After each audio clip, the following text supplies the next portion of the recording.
I am Nancy, and I have an older brother named Keith, who is 7 years my senior. Since childhood, Keith displayed exceptional academic prowess, excelling from an early age.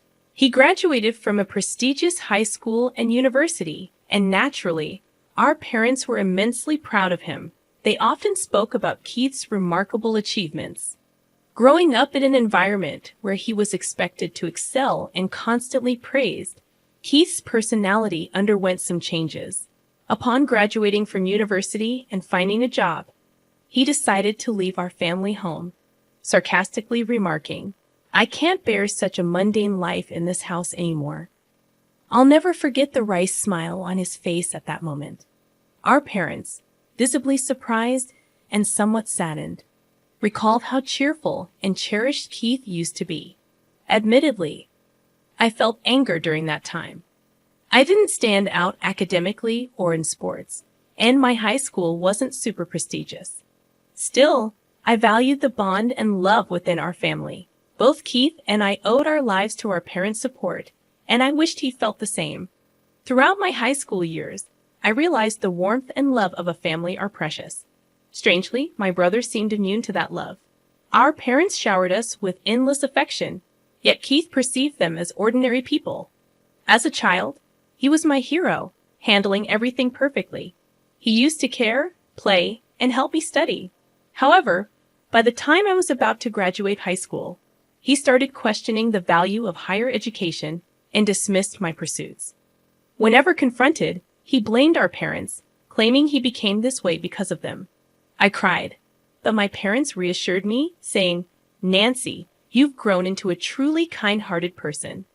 Encouraged by their kindness, I entered a national university and secured a job at my dream company. By the time I started working, my parents were almost 60, and my brother was already married. Oddly enough, neither my parents nor I had met his wife. Despite numerous invitations, he hesitated, citing considerations about introducing her to our family. About half a year into my new life as a working professional, an unexpected event disrupted my routine. During work hours, I received a personal call from my usually aware mother. Concerned, she inquired about my well-being and then dropped the bombshell. "Your father suddenly fell." My heart sank, and I immediately informed my supervisor, rushed to catch a taxi, and hurried to the hospital my mother had mentioned along the way.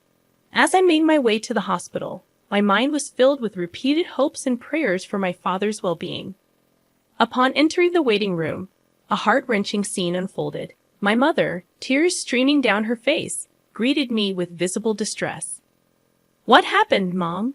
I asked, settling beside her with a heavy heart.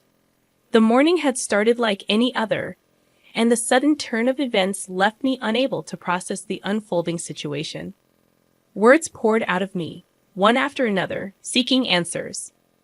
After a pause, my mother quietly uttered, "Your father has been diagnosed with cancer." The revelation hit me like a tidal wave, causing time to momentarily stand still. The shock, surprise, and anxiety within me spilled out in my voice as I questioned, "Why?" Taking a deep breath, my mother began to speak with a tone laced with sadness. "It's stage 4. The cancer has spread to the bile duct, and they said it's hard to remove it all." Her tears flowed uncontrollably, and I struggled to find words as I listened, grappling with the weight of the news. Seeking a glimmer of hope, I asked, "What treatment will be done next?" My mother nodded somberly, and after a brief pause, the attending physician entered to explain the detailed condition and treatment plan. The reality of my father's illness had surpassed expectations, with confirmed metastasis to other parts. Even if they operated, there was a significant risk, and success couldn't be guaranteed. In the heavy silence of the waiting room, my mother and I held hands, attempting to come to terms with this harsh reality. The doctor's matter-of-fact words emphasized the crucial choices ahead, continuing with chemotherapy or opting for support in a palliative care ward. The ticking of the clock's second hand seemed to carve through the atmosphere, underscoring the gravity of the situation. Contemplating how to navigate this challenging moment, I suggested involving my brother Keith in the decision-making process. Picking up my smartphone with a forced smile, I informed my mother that I had already attempted to contact Keith. However, recalling his past behavior and nature, I sensed a premonition, his reluctance to face tough decisions. Despite his potential resistance, I persevered, believing in the importance of gathering the family's opinions. After numerous attempts, I finally heard my brother's slightly irritated voice, urgently and anxiously.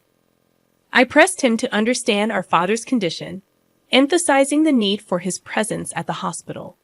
His dismissive response lacked empathy, shaking me to the core, as I reminded him of our father's immense contributions to our family. Tears threatened to spill as I confronted my brother's apparent indifference to our father's critical condition. However, my brother, devoid of any visible emotion, briskly stated, "Now is not the time to be fussing over this. There's no point in discussing further. I'm hanging up," and promptly ended the call. Stunned by the exchange, I found myself at a loss. My astonishment at my brother's indifference was evident. I had known he lacked a sense of family bond and gratitude, but I never imagined he had grown into such a detached person. Returning to my mother, a look of concern was etched on her face. "What happened?" she inquired. I replied, "It seems he is quite busy now," avoiding the details. My mother sighed deeply, murmuring, "It would have been comforting if Keith was here." In the following months, my father chose to spend his final moments in a palliative care ward, and after that decision, he quietly passed away. I informed my brother of the somber news over the phone, conveying the details of the wake and funeral.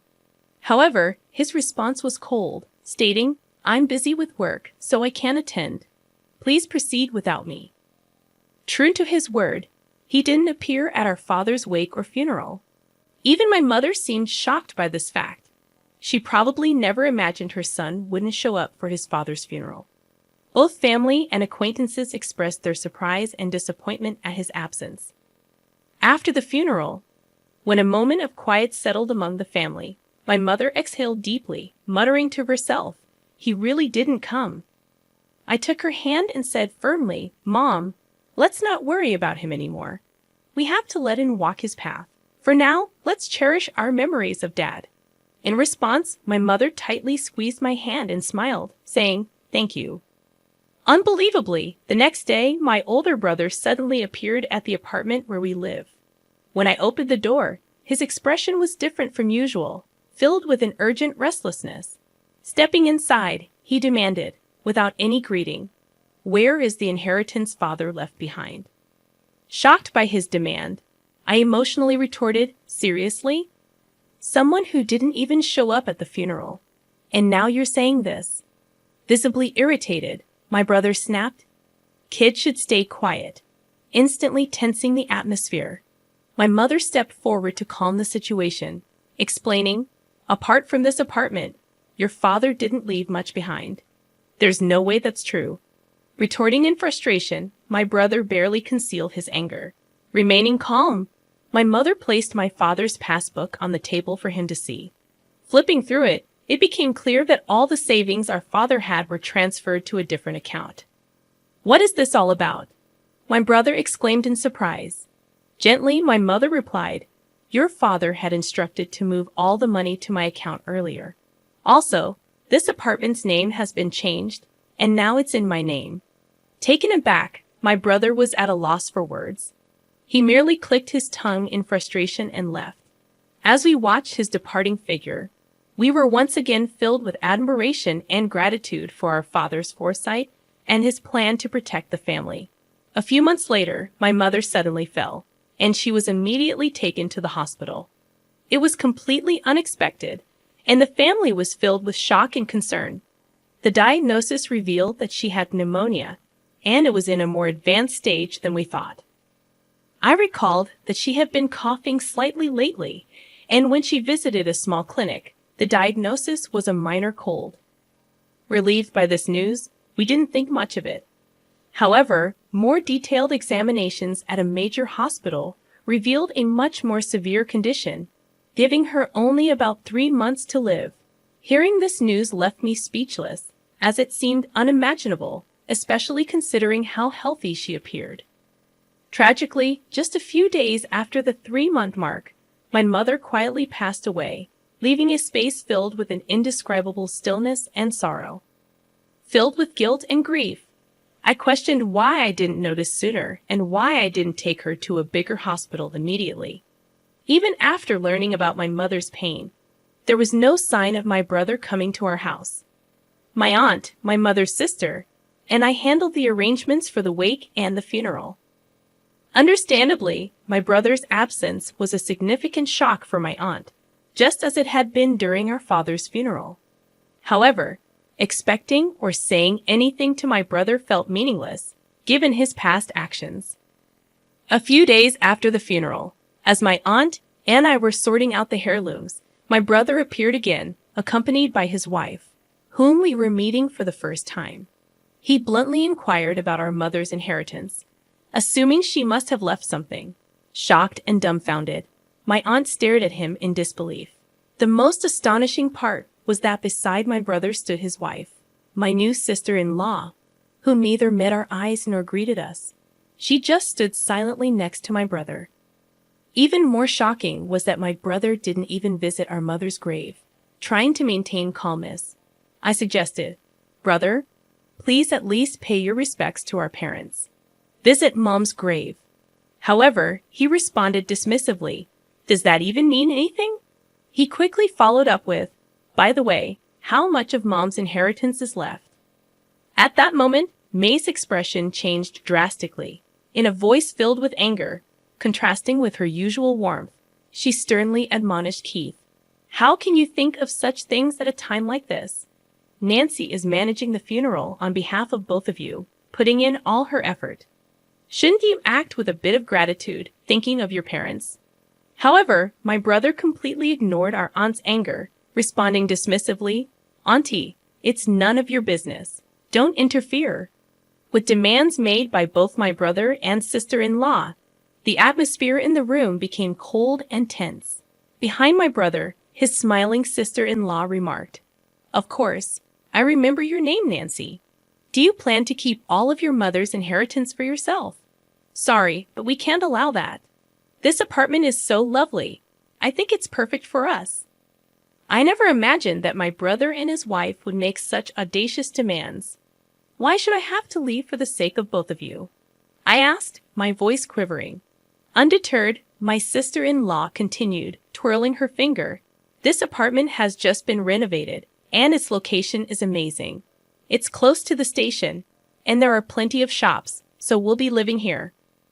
My anger reached its peak, and I couldn't hold back. "Big brother, all you care about is the inheritance. What are you thinking?" Turning away, my brother let out a heavy sigh, remarking, "Such vulgar behavior. Do you think raising your voice solves everything? We'll be back here in 3 days. Have everything ready to move out by then." Their intentions became crystal clear with those words. A mix of my anger and sadness bubbled up, and I couldn't stop my tears from flowing. However, this wasn't just a one-time event. Determined, I wiped my tears. My aunt gently tapped my shoulder and handed me a letter. The delicate handwriting of my mother adorned the envelope's surface. "What's this, Auntie?" I asked, carefully opening the envelope. "Your mother entrusted this to me for a just-in-case scenario. She told me to give it to you at the right moment," my aunt said, tears forming in her eyes. Unfolding the paper inside, my mother's beautiful handwriting filled the page. "To my precious Nancy, if you are reading this letter, it means I'm no longer in this world. I'm truly sorry for our parting." Warmth filled my eyes, tears beginning to flow. "You might have Keith visit the house concerning the inheritance, but don't worry, everything that your father handed down to me is now yours." I was at a loss for words. I had no idea my mother had thought this far ahead and prepared everything in advance. "I'm sorry for suddenly leaving you alone, but I'm at peace because I've seen how much you've grown into a wonderful person. While learning is essential, it's not everything. The kindness and compassion you learn through your interactions with people are what I believe hold the most value. Your father and I were genuinely happy to see you grow up with such a warm heart until our last days. Words can't express just how proud we are of you." I truly want to express my heartfelt gratitude. Thank you. Overwhelmed, I read on, deeply moved. Mom. The words before me blurred with my tears, but I was determined to take in every sentiment my mother had conveyed and continued reading. Actually, after your father passed away, following his wishes, I secretly changed the apartment's ownership to your name. I'm sorry for using your seal without permission, but it was both your father's and my wish. Please don't be angry.